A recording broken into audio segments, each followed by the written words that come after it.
Pumutok sa social media ang balitaktakan sa pagitan po ng One News anchor na si Ces Drilon at si Attorney Jimmy Bundok. Tumatayong abogado ni Senator Bato de la Rosa.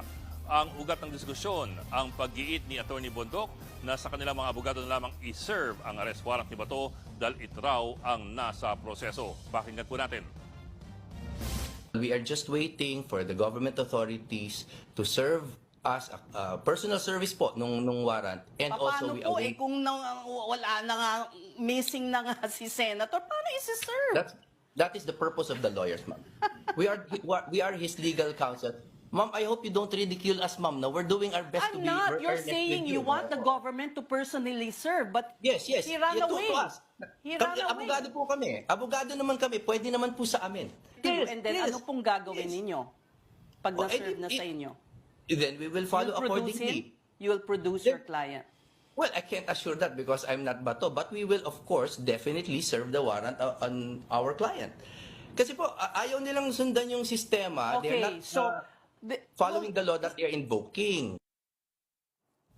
At yan ngayon ang tanong, pwede bang i-serve na lamang ang isang arrest warrant sa mga abogado ng akusado at sila na lang ang bahala makipag-usap sa kanilang kliyente? Ang gumagabay po sa pag-aresto sa mga akusado ay ang Rule 113 ng Revised Rules of Criminal Procedure. Diyan po malinaw kung ano ang pag-aresto at paano ito ginagawa. Halimbawa, ang definisyon ng pag-aresto nasa Section 1, itong pag-take custody ng isang akusado para siya po ay mapanagot. So kailangan po personal na kunin ang kustodiya ng akusado.